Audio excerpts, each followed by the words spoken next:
everybody's still chatting here, so I decided to wait.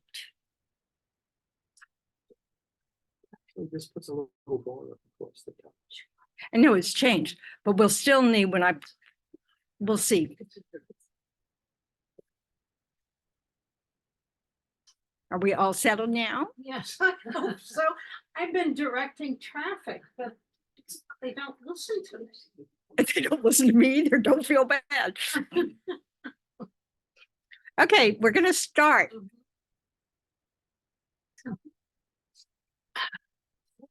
Hello. We're starting. Yes, I understand. Well, that required not talking. Oh, But that's a good thing to do.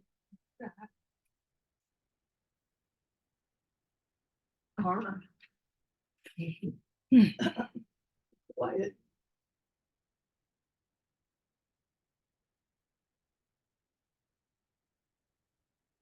Thank you.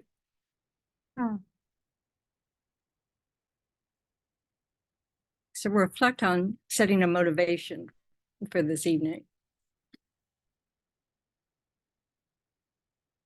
This is our opportunity to make this time really powerful in terms of merit. If we don't set an intention for something, then we have nothing to dedicate at the end. They're like bookends for every activity. So even if we do something good, it doesn't have the same power as when you've set an intention at the beginning. Because when you set an intention in the beginning, if it's something like, I hope to use this time well in order to train my mind to progress on the path to enlightenment for the benefit of all sentient beings, that means all the virtue that you create during that time is not going to, it's not going to exhaust. It means you're setting it for a Dharma goal. And so it's going to ripen for a Dharma goal. So it's which means you'll meet the teachings and the teachers and you'll remember that you're interested in spiritual paths in your next life, blah, blah, blah. So it's a good habit to be in. What does that mean, Dharma goal? It means that unlike, our virtue has positive results, right? So what it means to say it has a Dharma result is that instead of just that you have like your generosity, instead of just having any old resources, it means you'll have resources to meet teachers. You'll have the resources to have Dharma books. You'll have the resources for that kind of thing. Partly because you're putting your mind in that direction, so it's like, why do we buy a particular book in a bookstore? Why does it jump off the, shelf at us?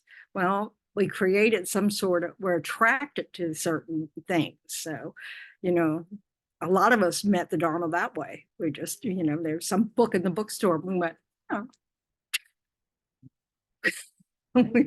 we want to do that. So my first book was Being Peace by Thich Nhat Hanh.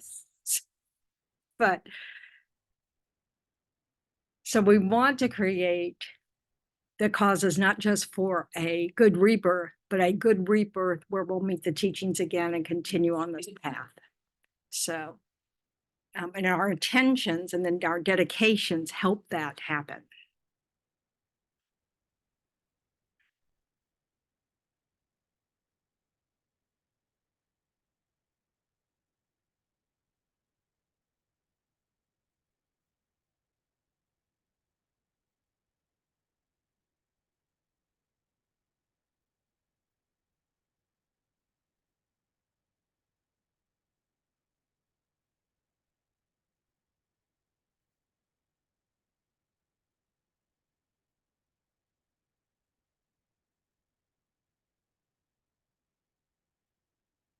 So we'll start with the refuge and bodhicitta prayer because it's exactly this. It's setting a positive intention that has results that are congruent with the spiritual path.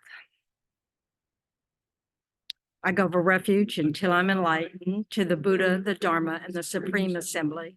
By the merits I create through listening to the Dharma, may I become a Buddha in order to benefit all sentient beings. I go for refuge until I'm enlightened to the Buddha, the Dharma, and the Supreme Assembly. By the merits I create through listening to the Dharma, may I become a Buddha in order to benefit all sentient beings. I go for refuge until I'm enlightened to the Buddha, the Dharma, and the Supreme Assembly.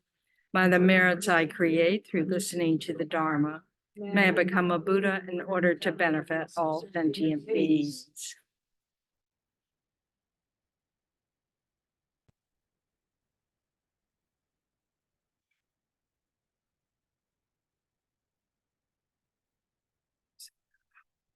Or immeasurables. May all sentient beings have happiness and the causes of happiness. May all sentient beings be free from suffering and the causes of suffering. May all sentient beings be accessible from the happiness that is free from suffering.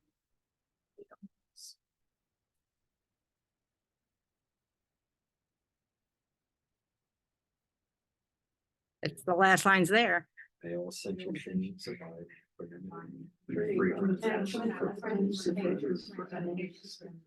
So chant masters in the Tibetan monasteries, they only have to say the first 3 notes, and then they're kind of quiet.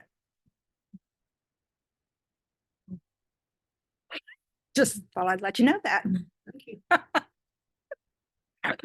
So the 7, Pearls of wisdom. well, it's funny because you have, the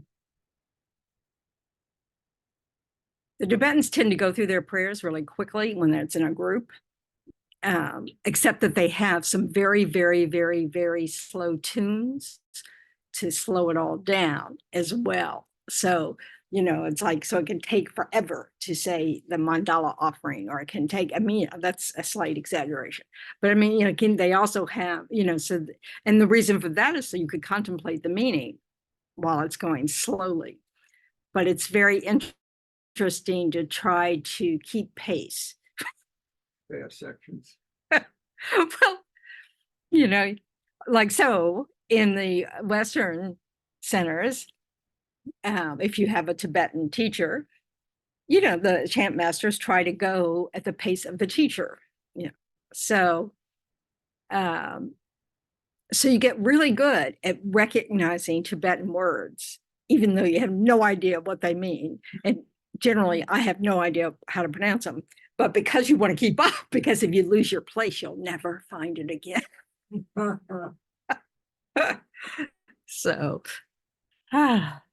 but they're saying the prayers, of course, in Tibetan because there's the teacher's Tibetan. So, all right, the 7-limb prayer. Reverently, I prostrate with my body, speech, and mind. I present clouds of every type of offering, actual and imagined.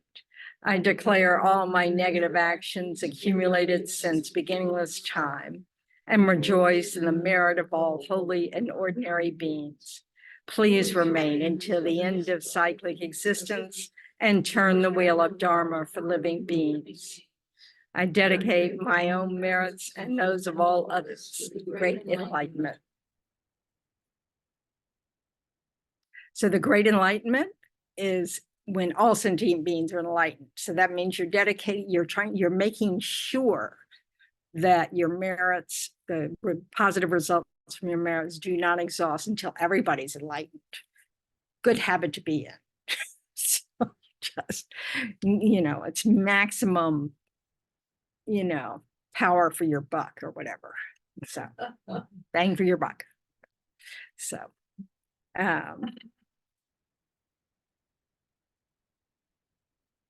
what's nice about developing habits like these, in my experience, is it makes you think about an intention, it helps you be more conscious of your life. So it's really helpful. And then they say, if you're saying refuge of death, that's a pretty good mind. It's good to have that as a backup plan. Mm-hmm. So, but and it's nice to do these things. Rinpoche, I think, has a book called The Bodhisattva Attitude, where he has a lot of verses that you can use. And this is common throughout the Buddhist traditions. In sometimes they're called gathas, which are like 4-line verses, but they're sort of like the refuge prayer. It's this reminder as I'm doing this, as I'm listening to the Dharma, may merits, whatever, it's all about, so that you can do this with everything, so like when you pick up the phone, you can think, this device allows your words to travel thousands of miles. Make sure I speak, with peace and kindness. You can get in habits like that. Or you can think about, every time you walk up the stairs, oh, I'm leading all sentient beings to enlightenment. When I first started at the Kadampa Center, I would, there was a treadmill at the house. I was renting a room in a house, but there was a treadmill. And so I would walk on the treadmill and imagine I was circumambulating the 21 Taras. That was, it's fun to do that, to just have those images in your mind while you do things, and it accumulates merit to do it. So, because just like in our mandala offerings, it's, actually offered and mentally transformed, so it's about, and these things to me have a positive effect in just it just uplifts the mind. It forces you to pause and then like, oh, let me think something positive about this. And so that becomes a habit. It helps. It really is interesting that it can help. It reminds you of what your bigger goal is, not just plowing through the day. So that's helpful. And it doesn't have to all, it can be just, oh, that's right, I want to be kind to others. So, may my speech be kind. I'm going into a place where there'll be people. May I use kind speech, blah, blah, blah, because in that way I'm benefiting others. So Instead of fitting Dharma into your life, you're fitting your life into the Dharma. yeah, because that's the whole point. Yeah, it's like, so you don't want to, it's like you don't want to leave your practice on the cushion, so it's like meditation is a tool to develop habits, not an end in itself. So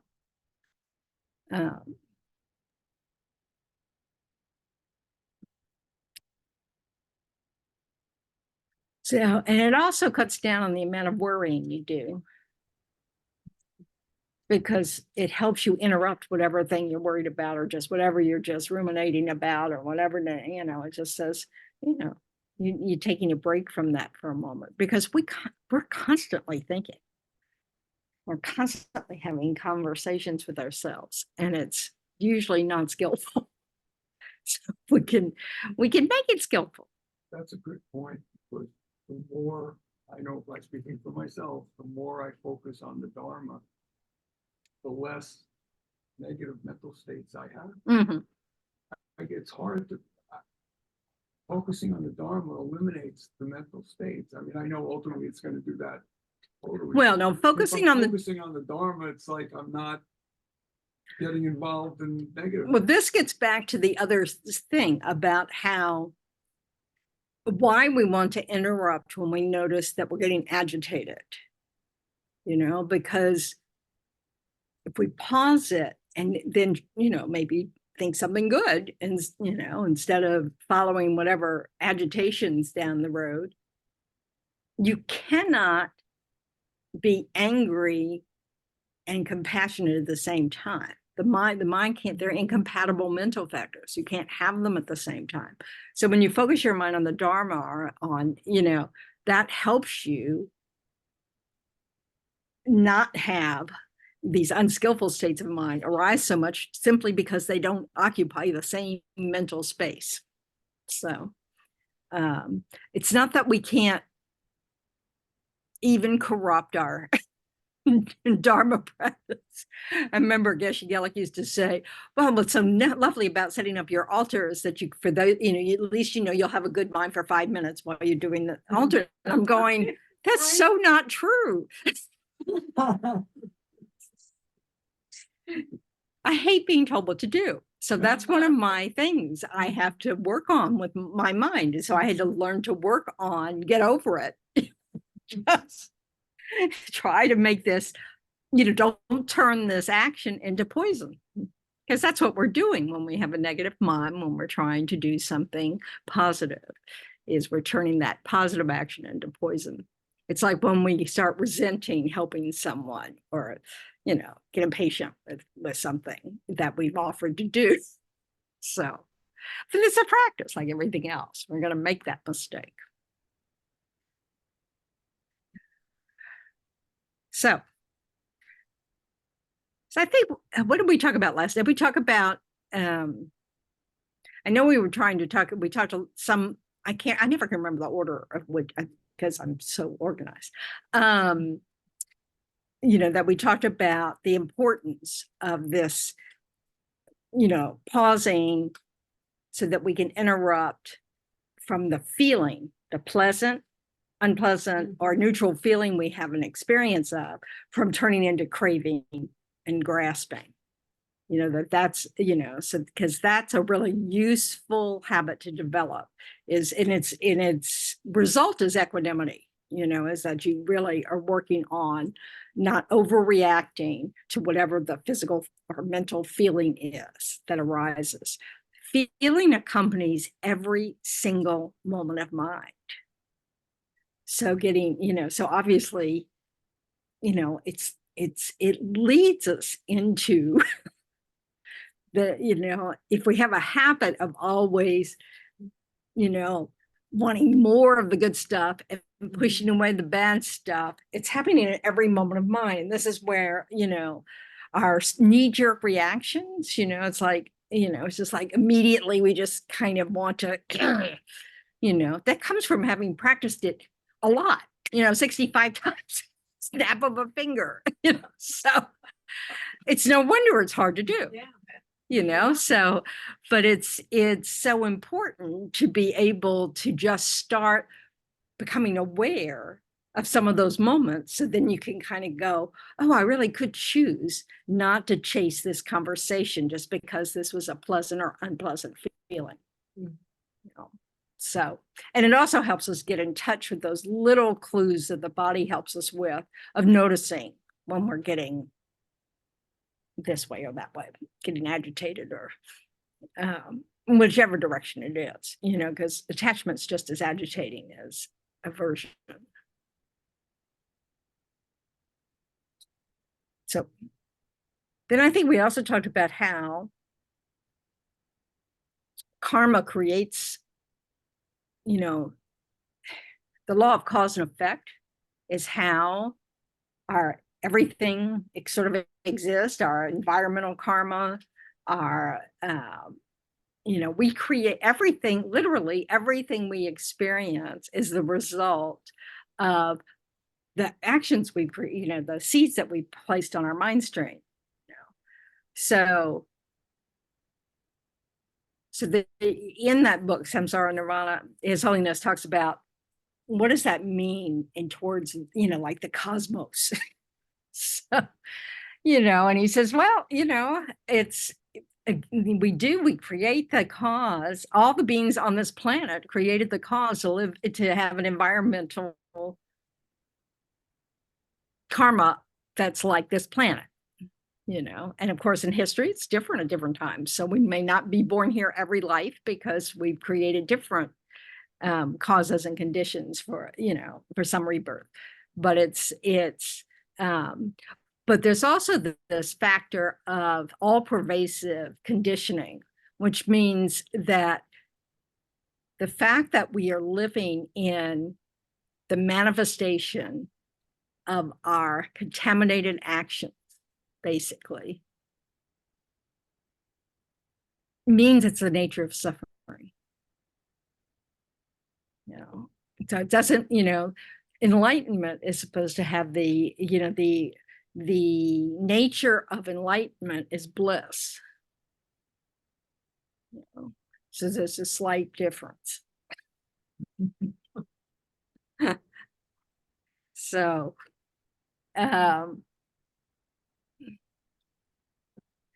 so this all pervades. So that means that, you know, we're going to live in an imperfect world. Everything that's, you know, it's never going to be satisfactory. It's something's always going to go wrong. Something else, because it's this the result of our, you know, our collective actions that landed us on this planet. So, you know, and since they're contaminated actions, you know, it's not all good. So if you've managed to master really good habits, you know, so like you're always generous, you're always kind, you're always patient, well, then you might create the cause to be born in the God realms, right? So what happens in the God realms? You don't think about the Dharma because you're not suffering. You know, you're just having all the good stuff ripen, you know. So you're exhausting all your positive karma. You know, it's just, you know, because that's all that's happening. Necessarily advancing along the path. No, you're not. There'd be no reason for you to study the path. We study the path because we're suffering.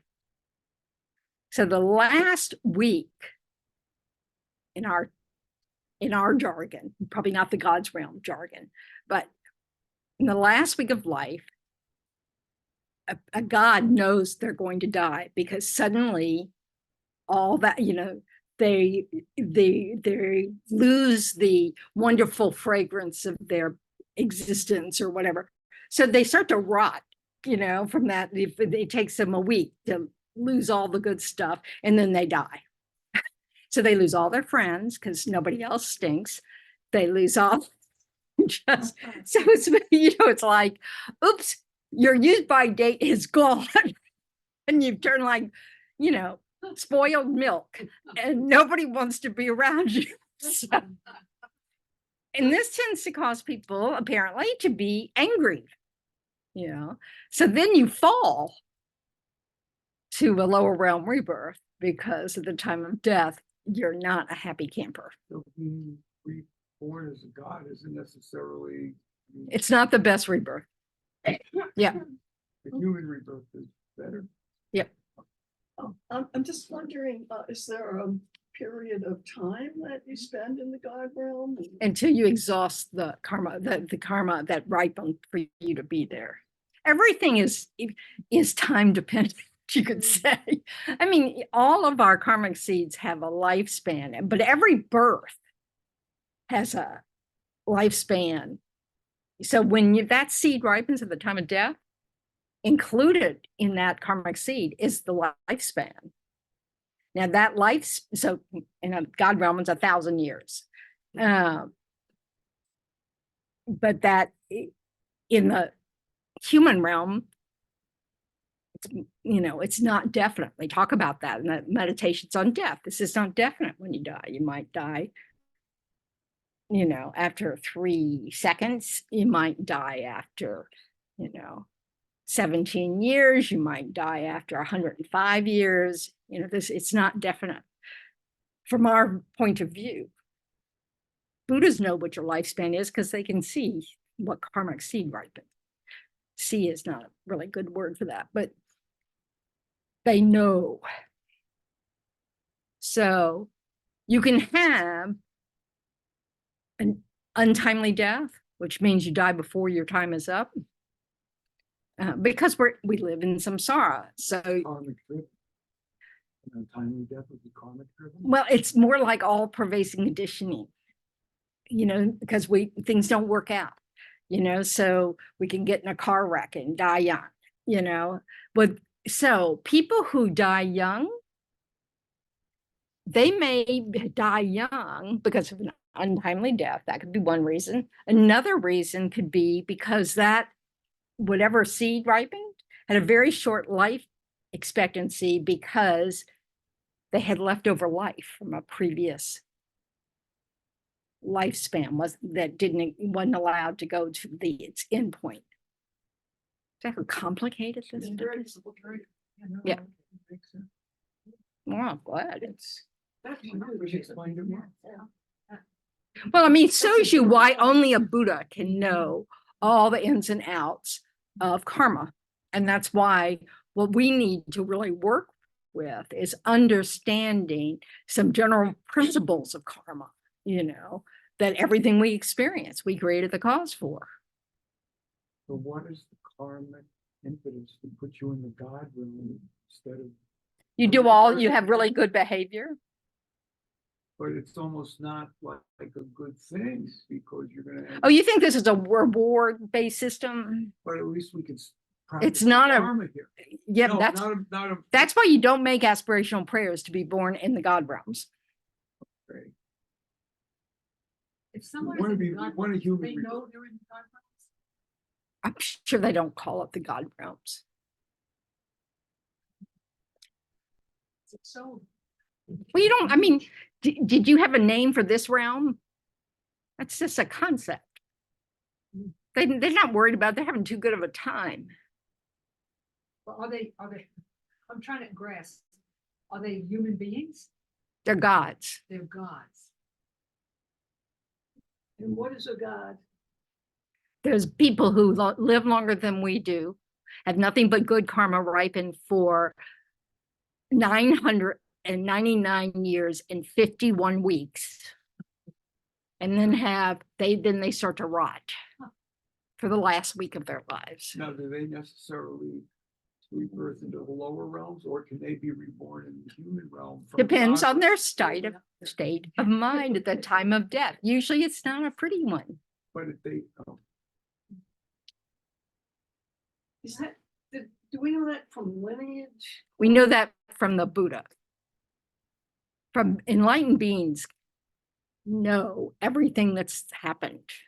The Buddha just simply described what he saw once he became enlightened, what he understood, what he knew. And he was probably a god and a long-lived god. When? The Buddha had in previous lives. Oh yeah, we've all been there. We've been there, done that. We're not enlightened. So we've been everywhere. in our mother. Yeah, everyone's been our mother. We've been in the hell realms time and again. We've been in the animal realm time and again. We've been hungry ghosts time and again. We've had beginningless time. We can't even conceive of that. That means you can't find a beginning point. We've had lots of time. But time, I really don't think time has real meaning other than as a construct in our own time. So we can't use it's useful to look at these things in order to discover what we believe and what we grasp as the truth.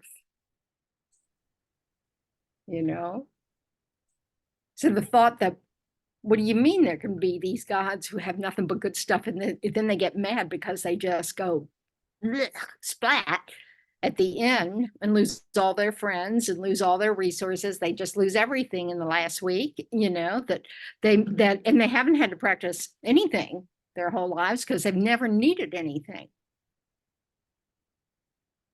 So it's just an exhaustion of their good karma. And so, yes, they usually fall to a lower realm. They may have several, I mean, that's my understanding. Not a Buddha. So yes, this is all descriptions of what the Buddha learned when he became enlightened, when all enlightened beings learn. In other universes, they might not call it God realms.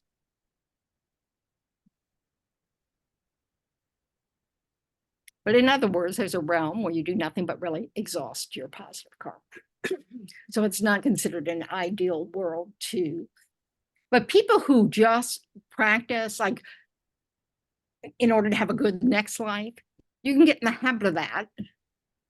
And so then you guard all your actions just so, and that can eventually lead to the God realms, because you're not doing it for spiritual reasons. You're not doing it to help others. You're just doing it to get the good stuff. It's transactional. Yeah, it's transactional. Because like I said before, generosity is the cause of resources. You don't have to have a good motivation. You just have to be generous. You know, if you want if you want it to ripen as virtue for you, you know, and Dharma resources, it needs a good motivation. I wouldn't say know, Venerable. Because I forgot to turn on my camera. Hi. Why wouldn't I ask you before?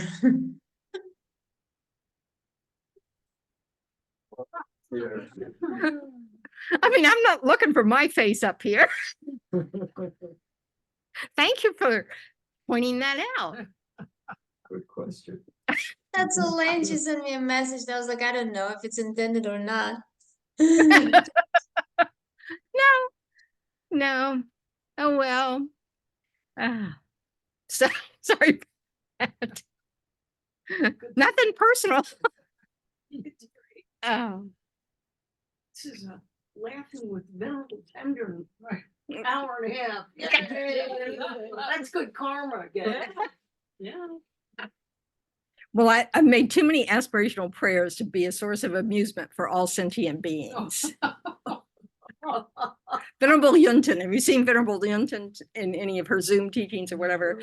She's a younger nun. She does a lot of, she was in Australia when I was at her ordination. She ordained on her 21st birthday. She's American, but, and she's up at Matripa Institute now at the moment. And she used to tease me. I see you're trying to be the source of amusement for all sentient beings. So that's how that started. But well, I'm kind of a klutz. So there we go. Yeah.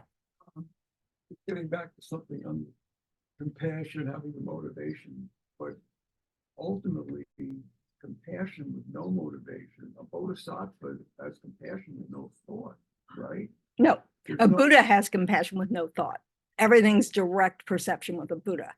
A bodhisattva has conception. But he doesn't have compassion. Is there still a motivation for their compassion? Yeah, they want to help Bodhisattva? all sentient beings. That's what a bodhicitta is, the wish to become enlightened for the benefit of all sentient beings. That's where you get the name bodhisattva. So the difference between ordinary compassion and the great compassion of bodhisattvas and above, so to speak, is that they have the same compassion for all sentient beings. And it's universal. It's for every single sentient being. They don't want to leave anyone behind. So, but they don't have to they don't have to they don't have to sit there and try to create the mind of great compassion, because, once you have uncontrived compassion, it becomes a main mind. It influences it, so it's present in every single moment of mind. So it's a very powerful mind. So the Buddha, the Dalai Lama is a Buddha or Bodhisattva? It depends on your point of view. We can't know what they are, because if we're an ordinary being, we can't tell who's a Buddha or a Bodhisattva. Bodhisattvas can tell who other bodhisattvas, but I think you have to even be higher up on the bodhisattva grounds to recognize Buddhas. And he would be too humble to let us know, It wouldn't work. okay? How is he going to prove it to us? People tell us stuff all the time. Oh, okay. I won't say it. Sorry, Zip. Zip.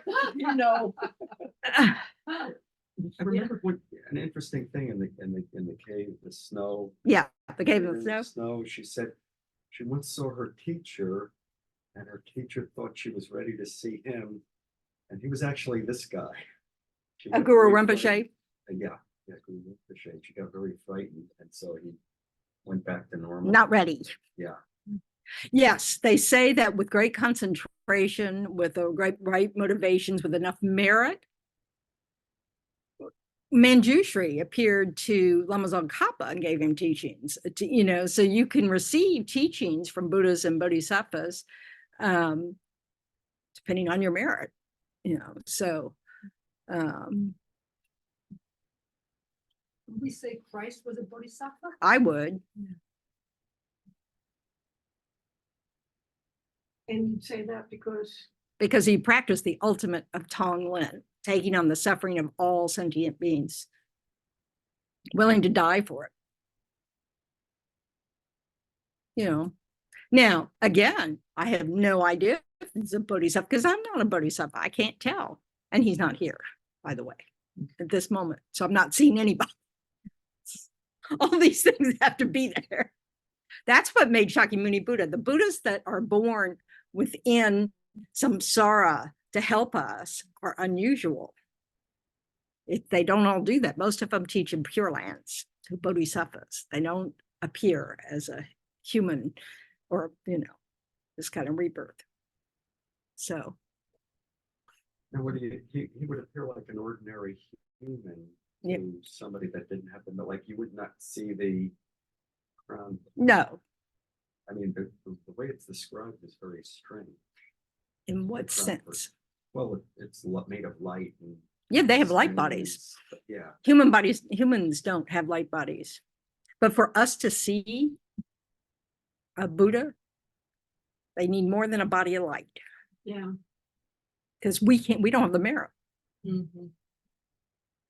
So the beings that were born at the time of the Buddha that hung out with him, you know, had a lot of merit. Because not only did they see him, he could perform miracles for them and have them believe it. And similar to Christ. Yes. Is that what Thich Nhat Hanh wrote that book, Living Buddha, Living Christ? Yep. Yeah, I have that book. Yeah. Not the same view, No. but the same, I think enlightened beings will do whatever they need to help us get on track. So, anyway. If thought is creative and somebody they believe wholeheartedly what they're going to see on the other side or whatever, and they create that. Who is what? Okay. If thought is creative. If thought can, Is thought creative? Thought has results. Just like actions have results. Right. You could call it creative, but no, we can't just imagine a good life and make it happen. You have to be enlightened to do that. Mm-hmm. You have to be liberated from this kind of existence. We're bound. That's what it means to be bound by karma and afflictions. Yeah. We are bound to this kind of experience, Right. Because of our ignorance and because of the actions that arise due to that ignorance. So it isn't just wishing we'll make it so. Just go back to Pure Land for a minute. Mm-hmm. As opposed to, so the God realms, you've accumulated a lot of merit. You're going to exhaust it because you're enjoying it, and at the end, Well, because it's just good stuff. you're going on the down escalator. Yeah. But you accumulate a lot of merit to get to a Pure Land. But that continues to be a learning experience. Everything is a dharma in a Pure Land. Right. All the sounds you hear is a dharma. All the things you see is a dharma. It's created from the merit, or whatever you call it, a Buddha. It's a Buddha mind come to life. So you accumulate enough merit, you get far enough on the path to go to a Pure Land. You're still not a Buddha. Well, it helps you learn the dharma. Well, right. So you go. So it's recommended that you do aspirational prayers for a Pure Land. You can be born in Amitabha's Pure Land as an ordinary being. Most you cannot. You have to be a bodhisattva.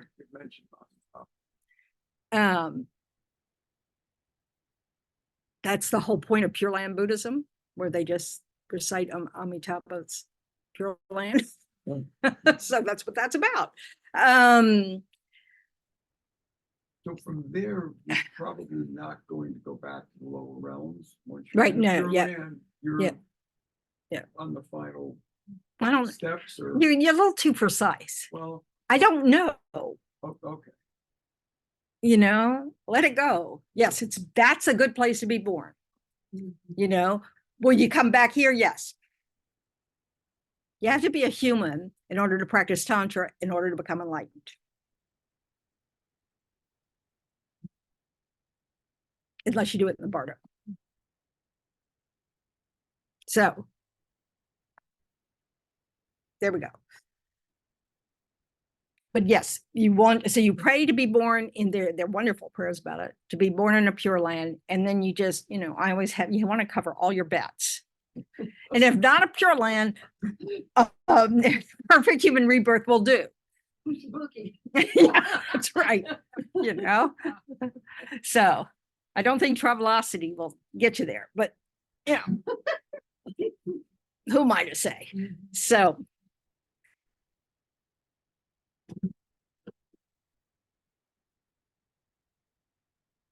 and in this tradition, it's just important to always make these aspirations with the wish to benefit others, because that's the strongest intention we can make. Otherwise, we're just creating the cause to be liberated, not completely enlightened. When we wish to benefit others, but so I can have the desire to benefit others, the wish that I want to benefit others. Yeah. But I really don't like that person that I'm wishing to benefit. What does that have to do with it? It has nothing to do with it. Preference does not matter. So- We don't have to like people, Okay. but slowly, if we develop the mind that isn't concerned whether we like them or not, because who's that about? Yeah. Preference is just about us. Eventually, when bodhisattvas don't think that way, they're not in that. They don't impute good or bad, Well, or like or dislike. they just don't have to think. They don't think that way. We are so consumed with thinking that way. So that's a big shift to, it just doesn't come up for bodhisattvas. They're not worried about whether they like something or not. They're worried about whether they're benefiting someone or not. So we have to practice this. So even when we're not there yet, a lot of people say, well, I can't really feel that way about all India beads, so I'm not going to say that. Well, you'll never get there if you don't start practicing it, because it's a mental habit. Right now, our mental habit's all about me. So if we want to shift that, we have to, start saying the words, thinking about what they mean, and keep doing that. So that becomes the habit. It's kind of like faking till you make it, preference doesn't matter. As long as you have the intention to benefit sentient beings. Yep. It's like, yes, you don't want to wait until you genuinely feel this way. You have to practice feeling this way. Very odd at the beginning. I didn't even understand what was the purpose of it or why it was so stressed. Yeah, because how else are you going to change your mind?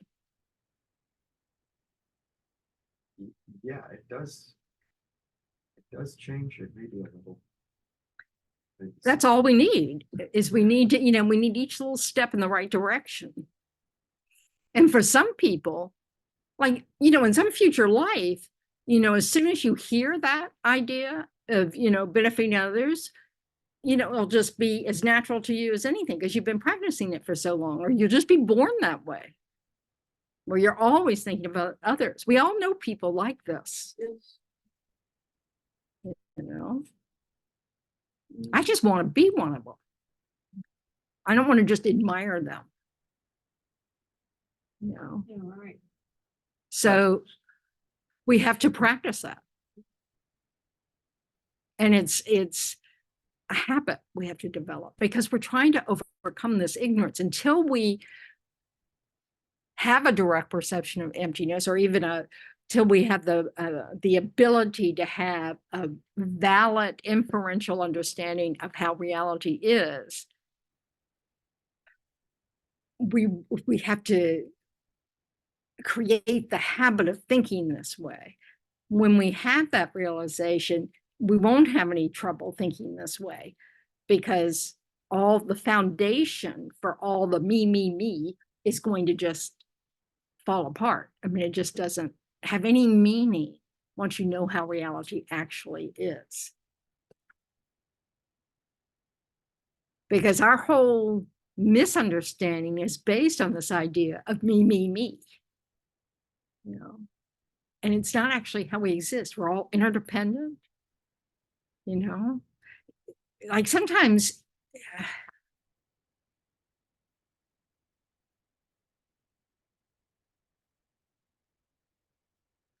you know how they talk about things like well,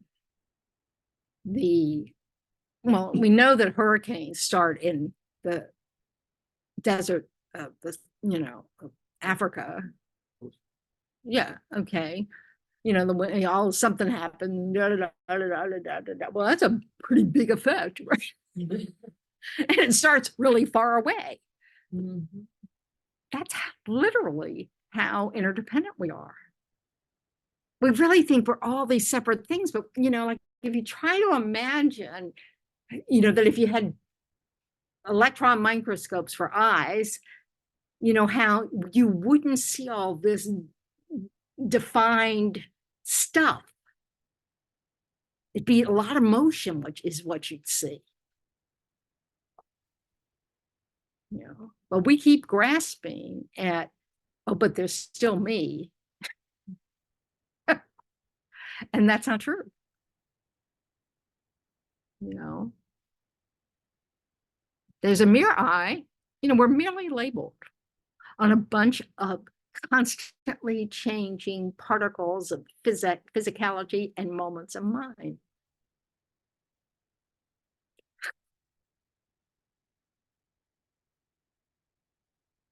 It's hard to change our habits. And we need to notice where we're resistant to it. You know.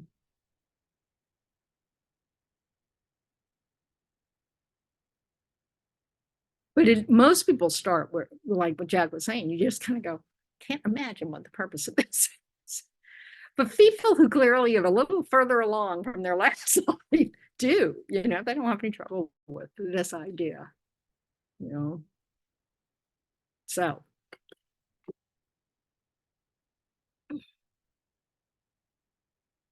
So it's really about thinking really big and understanding that our experience from moment to moment is all through the perspective of samsara. It's all clouded with appearances that are false. So we literally don't know at this point what it is to experience it without this cloud that is obscuring our ability to experience things as they are.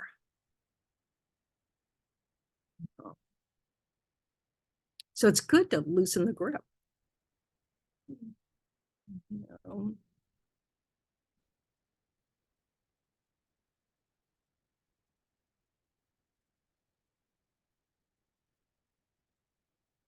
And we just want to practice the mind that wants to loosen that grip in order to benefit others.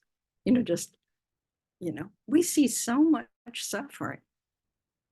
We ourselves have so many things that we suffer through.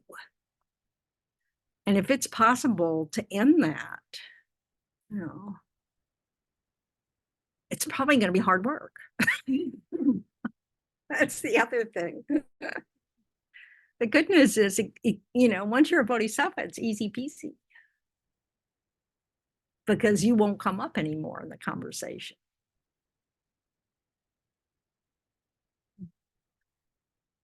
Yeah, and it's interesting. And like, it's like when, you know, talking about self-care, like, you know, that what is that, yes, of course we have to take care of the self. Eventually, we will think the reason we have to take care of the self is we can't help others without taking care of the self.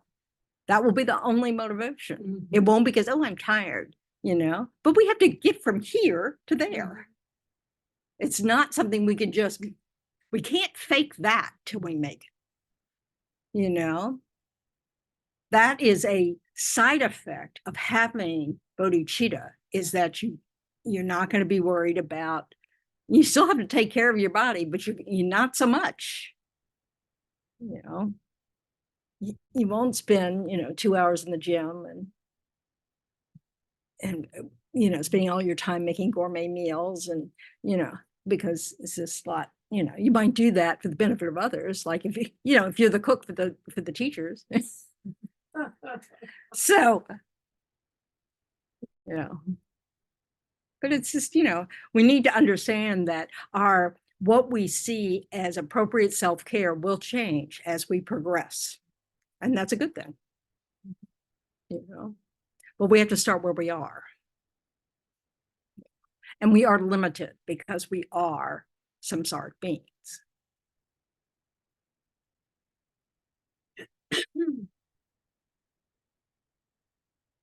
Mother Teresa, is she Bodhisattva? I don't know. Oh, okay, I'm just thinking out loud, sorry. I know, but I keep saying I'm sorry. only bodhisattvas can know who's a bodhisattva or who's a Buddha. Seem that it's a description, but we can't know for sure. Well, it's just that it's Well, like I'm sorry, I just was thinking out loud. And I Right. just, well, yeah. So it's good to think that way. She could have been. Yeah, mostly it's good to think about those things. There's no point discussing them because we have no answer.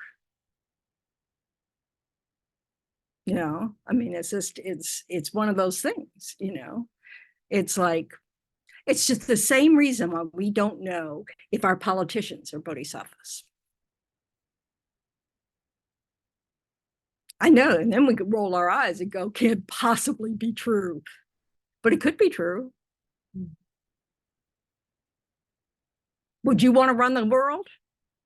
No, somebody's doing it for us. They probably were our mother too, but. Oh, yeah, they definitely were our I have an easier mother. time Not believing- probably. I have an easier time believing they're my mother than they're a bodhisattva. That's just a personal problem. That's not a personal problem. It's a disturbing emotion. It is. It's just, it's saying, I know who they are, and you don't know who they are. Well, no, I don't know. No, I know. You don't even know a little bit. No, right. We need to accept these limitations.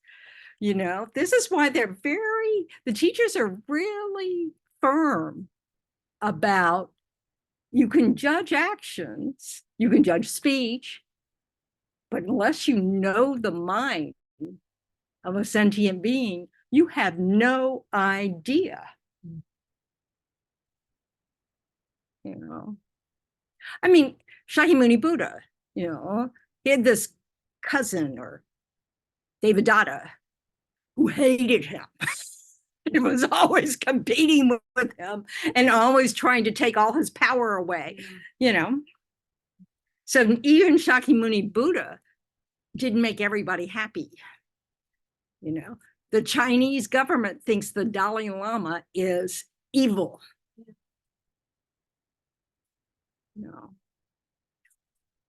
Yeah, but even David Dada might have been the bodhisattva. Yeah, exactly.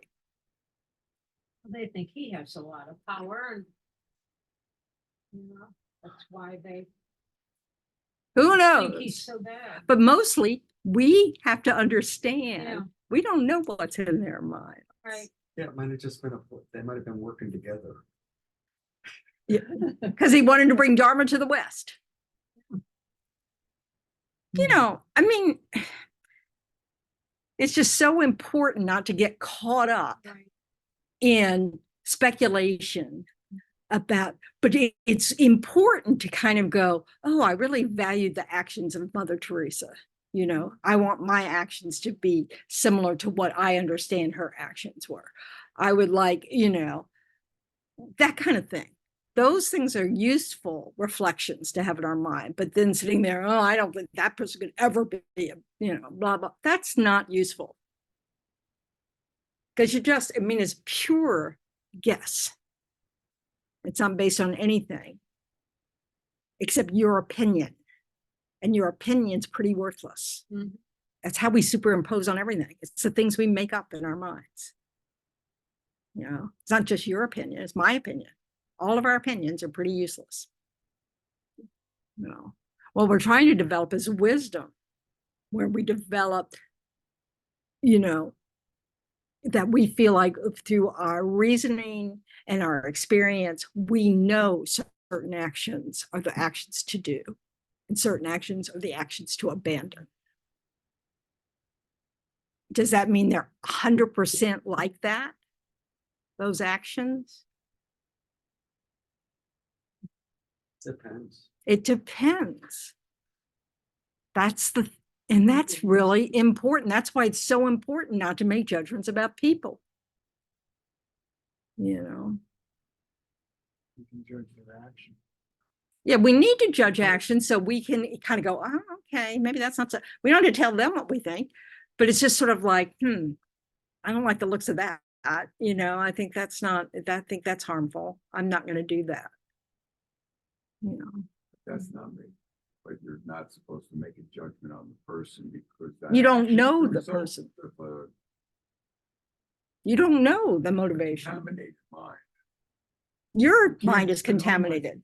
Their mind might not be, But they might be Bodhisattva. or Buddha.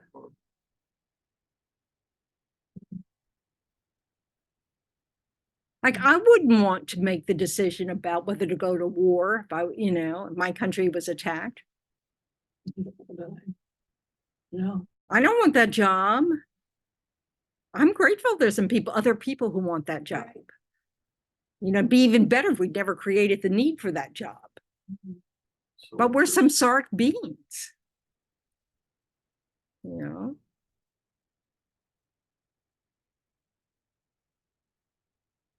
That's one of the best prayers, if you're caught up in politics, like I get caught up in politics, is to make prayers that our leaders are using wisdom and compassion in all their decisions. They're being led by that. Because the leaders we've got reflect our merit.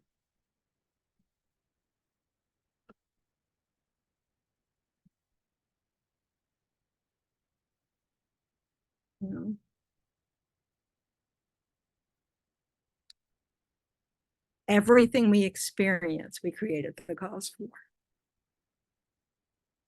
That concludes the leaders we have, the parents we have, the friends we have, the enemies we have, all of it. We're part of the picture.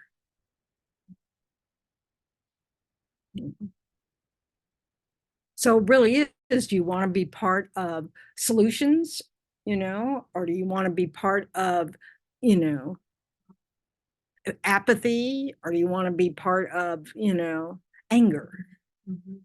It's just, we want to work on our minds. So the most important thing about when you're judging is your own mind. It's being aware of what's going on in your own mind and going, is that skillful or not skillful? Will that get me closer to enlightenment? Will that harm someone else? Will that not harm? That's where we want to focus. Buddha's not trying to teach us how to become judge and jury of others. That's not its point.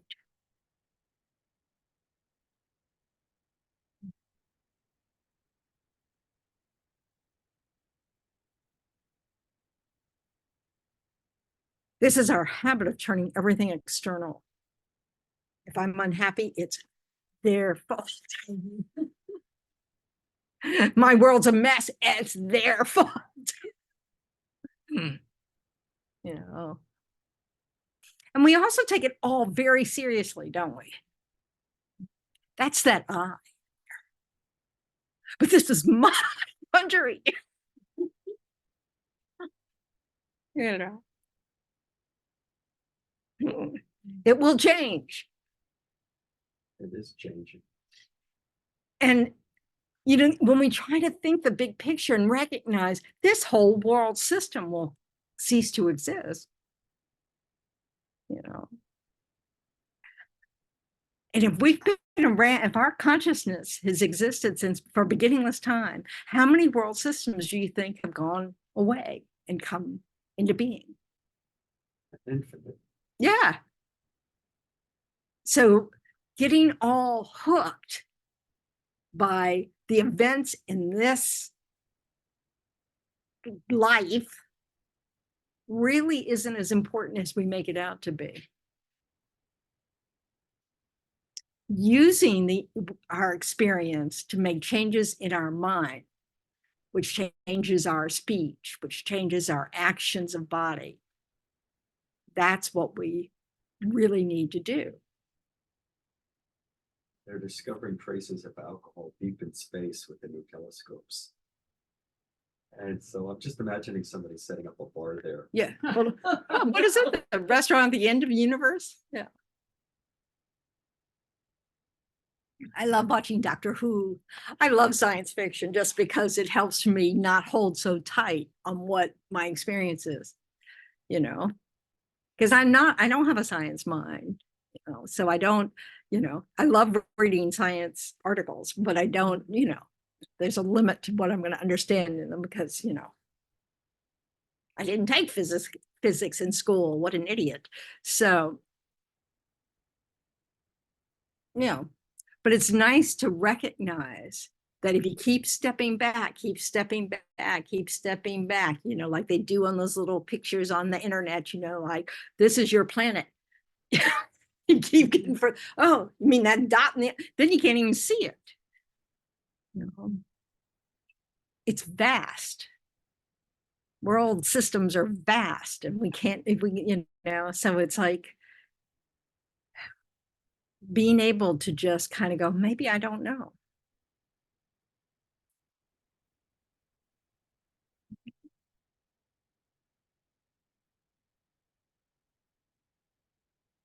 Anyway, okay. So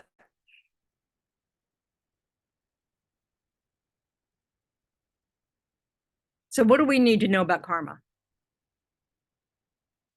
That it's certain, That it's certain. What do we mean by that? can't escape it.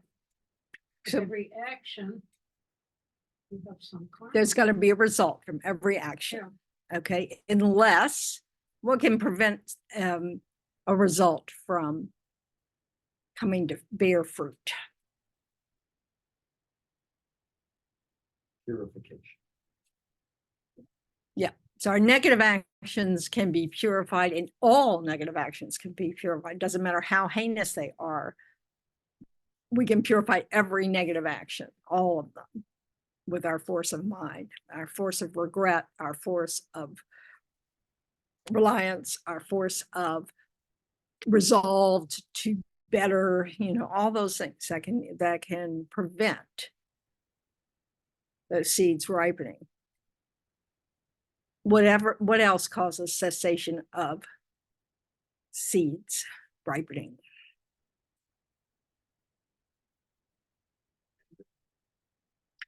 Well, anger can destroy our roots of virtue.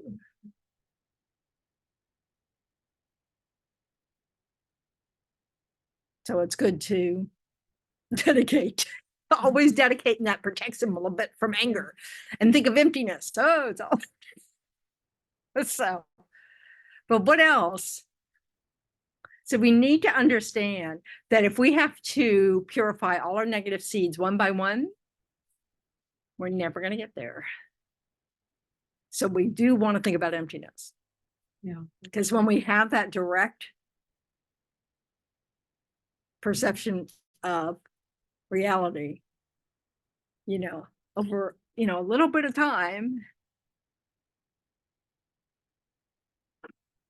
all of our afflictive seeds cannot bear fruit.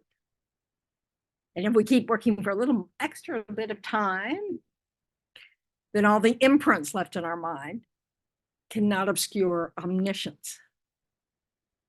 You know. So And that's what a true cessation is. Wisdom from realization of emptiness illuminates. It is the negative root. seeds. They don't exist when, You can't even have a negative mind after that. so.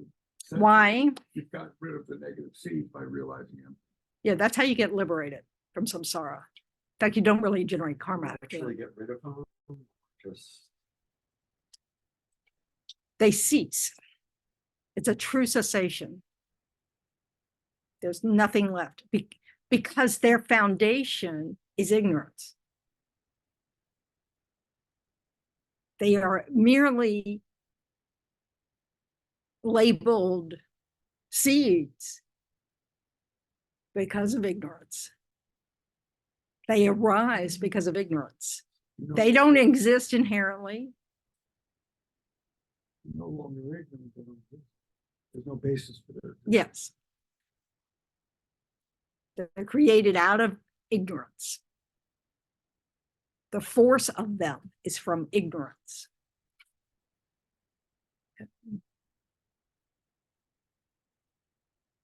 So it's not like when you're liberated, you forget. You end up back in samsara. Can't happen. So it gets easier and easier. So you're liberated before you're a Buddha, you know. And there's certain stages of the path that you reach, and you know you'll become enlightened.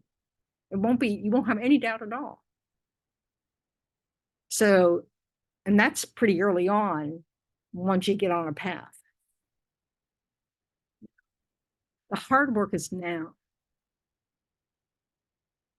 You know, having to practice these minds that don't arise naturally for us, that, you know, where we're trying to overcome that I-centric view, where we're trying to really understand interdependence. And they say we really don't even understand interdependence in conventional reality until we remove our ignorance.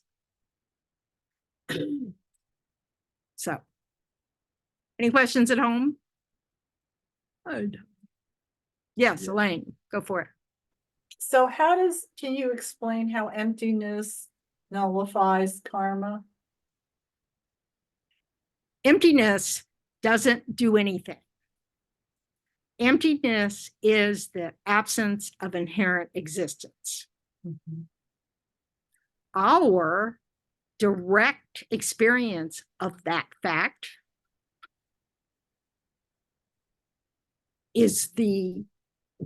removes the mistaken condition for all these negative things to arise. So there's no condition anymore for any seed to ripen.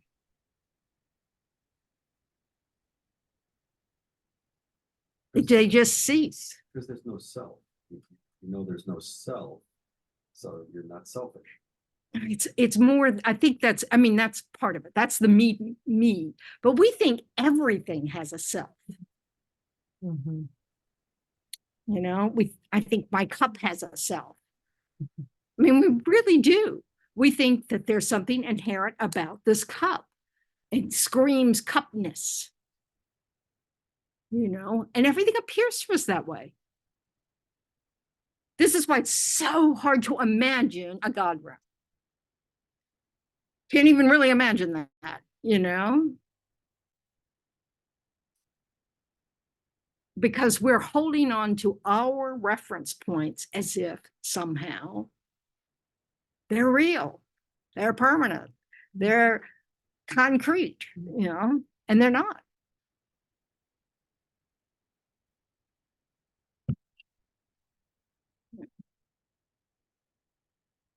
So emptiness is just an absence of something. The mistake we make is that we think everything has something that it doesn't have.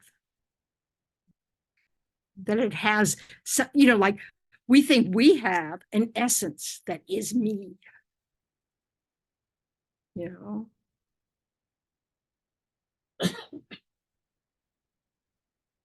I would never do that. We think that. I would never do that. And that's holding on to this sense of, there's a me here somewhere, can't point to it, but it's there, that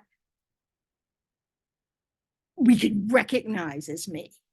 And that's not true. That's a made up story.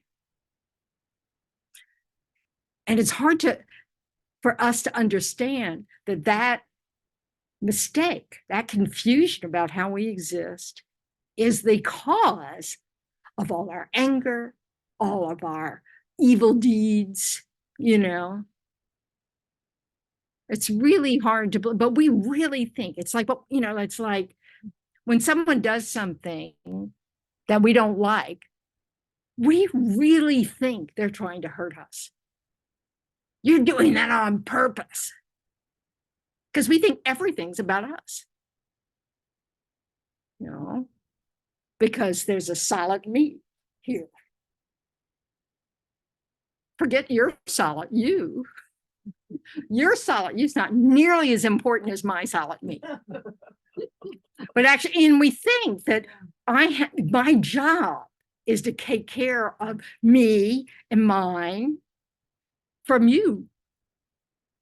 That's the only way to survive in this, world. And it's the opposite of that. We chase suffering, thinking it'll make us happy. Venerable Tendron? Yeah. You had said before that the direct experience of emptiness, you said something like there's no condition anymore for any seed to ripen, right? Is that what you said? Right. So Yes. that includes negative and positive, right? Because from the enlightened perspective, there's no bad and good. Okay. Conventional reality still exists even once you realize emptiness. Okay.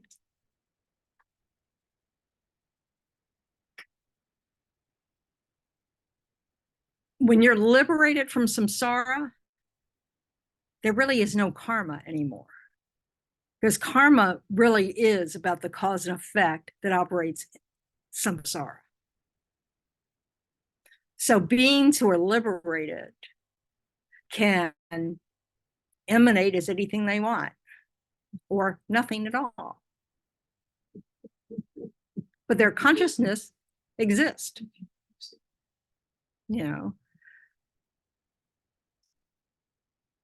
Some traditions talk about you could label everything that a liberated being does as good, creating the good results. But it's sort of a misnomer, because it's really just you're out of you're out of being bound to samsara, that cycle of cause and effect.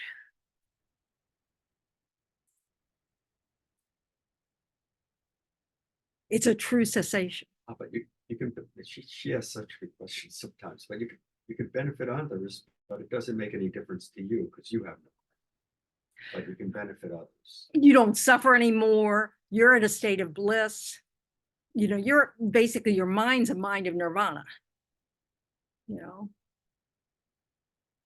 And they say that if you're not on the Mahayana path, so your direction is just to become liberated, okay? Because your teachings say that, not everybody can become a Buddha. So you're headed for liberation, okay? They say that you kind of, just exist in bliss, and the bliss of nirvana. And then the Buddhas finally say, hey, I exhort you, there's more work to do. They say that about bodhisattvas too, though. So the Buddhas have to exhort everybody. Hey, look around. There's still some sort of beings out there suffering. So, but when you think about it, and His Holiness said this at a teaching I was at one time. He said, as soon as you have perfect wisdom, there's no way you're not going to have perfect compassion for others. It wouldn't be wisdom otherwise. Really? You want to share the universe with these suffering beings? No. For two reasons. One is there's a way out. It's not even a way out. You know that suffering's completely unnecessary. Mm-hmm. It comes from this confusion about the state of things.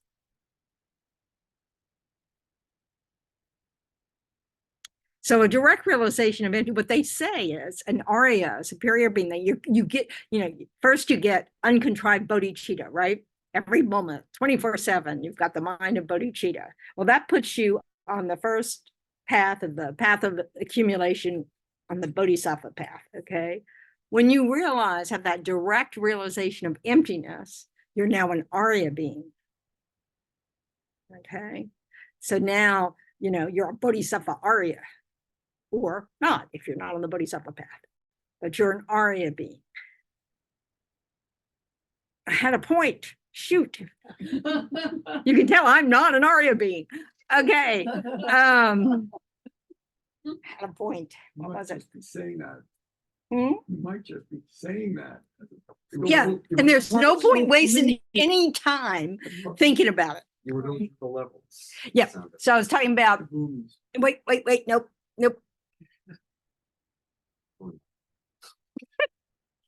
Nobody talked. So when an Arya being is in meditative equipoise on emptiness, okay? So now you can talk. That means they're in a state of concentration that we can't even imagine unless you've already achieved it.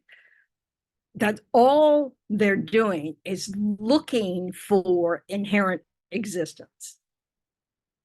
That's what they're in, where is it inherent? If it inherent existence, what would it look like? Well, they can't find it, okay? And they have relentless concentration. They're never losing the object of their meditation, okay? So usually they're doing this on the self. They can't find an inherent existent self. And they usually use the mind as their starting point, the emptiness of the mind, okay? So when they have a direct perception of emptiness, nothing arises to the mind at all. Why?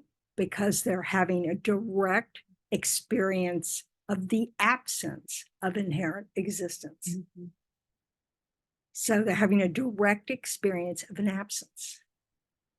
So all this conventional reality does not come to mind. If it did, that means inherent existence existed.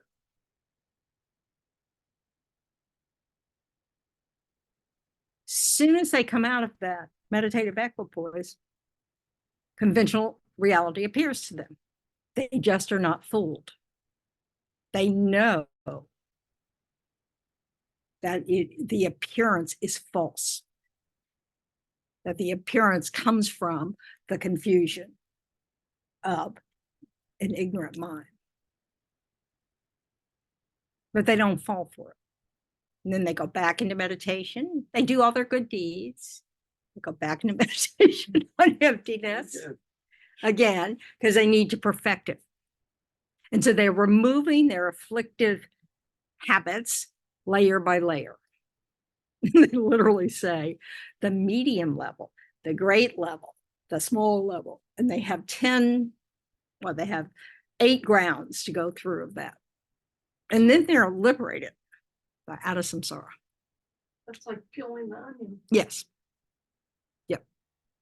And then what you have left is the smell of the onion that's left over in the bag, right? Nothing else is in there. It's just, to remove that, they have the 8th, 9th, and 10th grounds, the pure grounds. Those are the obscurations to omniscience. They're not called knowledge obscurations or cognitive obscurations. But you're already liberated from samsara. You already have nirvana, the mind of nirvana. These are all levels of mind.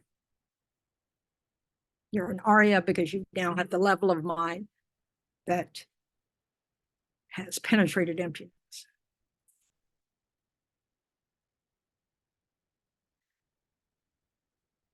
But the only mind of an Arya being that is uncontaminated is the mind of an Arya being in meditative equipoise on emptiness.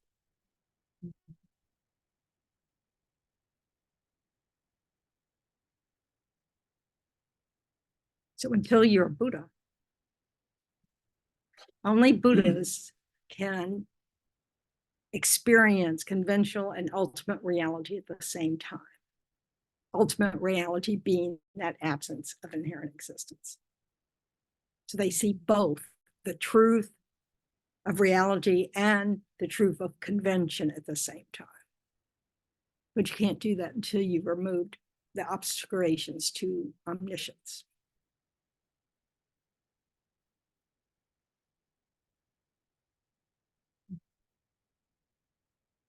So this is really about removing confusion.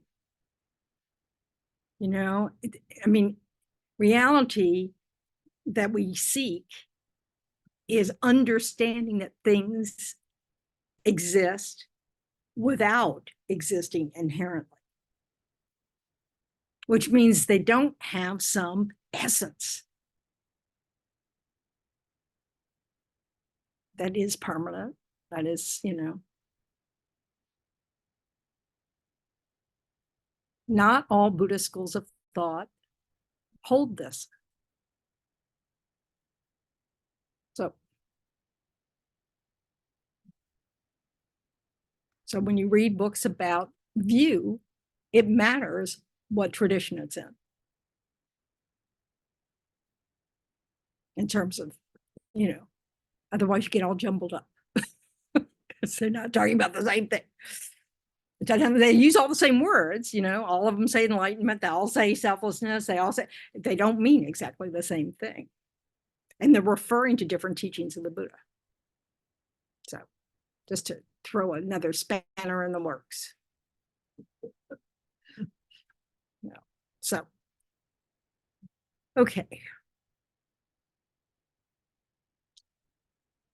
The good news, though, is that, you know, we get familiar with this jargon, we get familiar with these words, we read more and more about it, and it will, you know, understanding will arise because you need a lot of merit to understand this.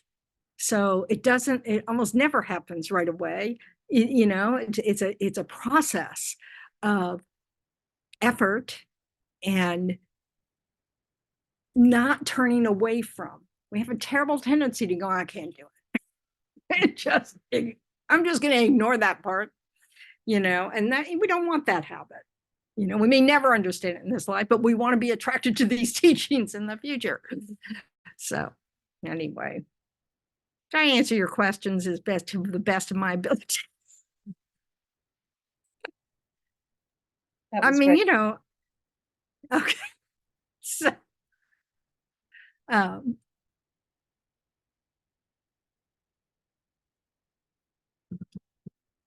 it's very hard to understand this, even the concept of true cessation. Because I have all this, but we have a tendency to grasp onto this idea that seeds are tangible, but they're not. And you think about, you carry around your bad habits with you, but when you stop those bad habits, you're not carrying them. There's nothing there to carry. It's, you know, but we tend to grasp onto, you know, it's this permanent thing. But it's not like that. So, okay. So let's pray. We want to dedicate. We've put all this effort into trying to understand these strange things. And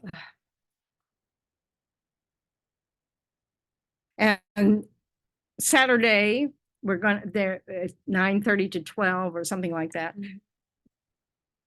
If you're able, we're going to be saying prayers on the anniversary of Lama Zopa Rinpoche's, showing the aspect of passing away. So this helps us create the cause to meet teachers in all our lives, and also to hopefully be able to recognize Rinpoche's reincarnation. And it doesn't have to be just one, you know. This is the cool thing about people who have realizations. Okay.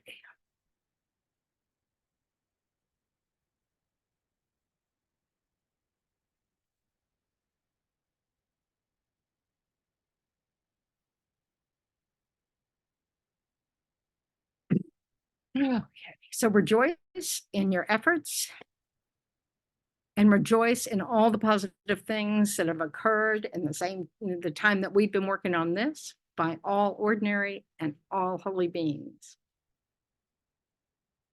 And rejoice in all the merits from, beginningless time of all ordinary and holy beings.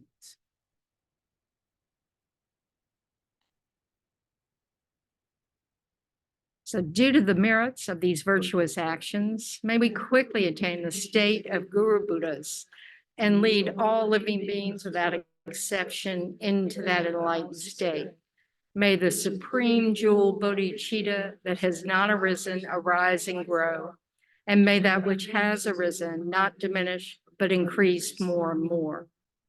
Just as the brave Manjushri and Samantabhadra too realize things as they are, I too dedicate all these merits in the best way that I may follow their perfect example.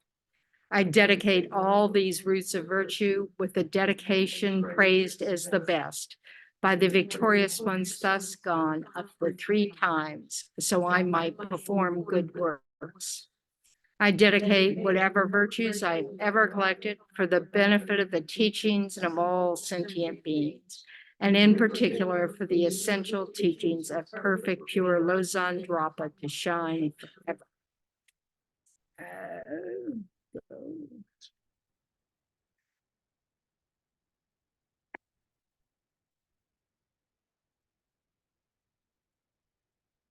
A long life of holiness. In the land encircled by snow mountains, you are the source of all happiness and good. All-powerful Chenrezig Tenzin Gyatso, remain until samsara ends.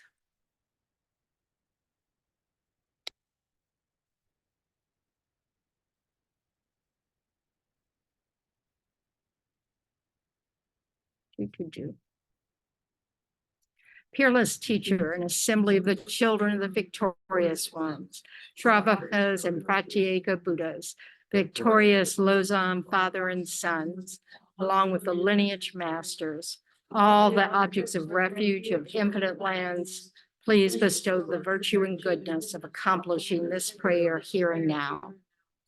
Holding and spreading the Muni's precious and complete teachings through explanation and practice, you wore the armor of patience that is never discouraged. Incomparable Venerable Guru, to you I make request. While striving single-pointedly for the sake of the victorious one's teachings, the sole gateway through which all benefit and happiness emerge, and for mother living beings, departed to peace. What a great loss. Nevertheless, through the undeceiving truth of the blessings of the ocean of the 3 jewels and the great waves of bodhicitta, the children of the victorious ones, may the smile of a reincarnation swiftly beam in glory for fortunate disciples. Yay! So we have one more Thursday night, right? 2 more Sundays, and then Venerable Amy will be here. So check the calendar because it's not necessarily the same days of the week kind of thing. And then in June, Venerable Keldon will be here. And next Tuesday is Medicine Buddha Puja. I don't know that for a fact. Oh, it was on the calendar. I know, but we'll have to see what's announced on Sunday, but just because you know, Hernan leads a yoga class, so I don't know. Well, he canceled it because he thought we were having the. So we did cancel We it. did. See, I haven't heard any, nobody tells me. Yeah. Poor me. Anyway, okay, so Medicine Buddha, 7 o'clock. so 16. I hope, yeah, whatever. I don't have to be here, you know, be here, be strong, say the prayer. I'm coming. I'm probably coming too. I would say I'm I'll not be going. here. Yeah. Anyway, okay, guys, I'll wing it. have a good whatever. Thanks for coming. Whatever. Thank you, Venerable Thank you. Tendron. Thank you, you. everybody. Thank you so Bye. much. Bye-bye. Bye. Thank you. Jump to the podium. Oops. Thank you very much. No,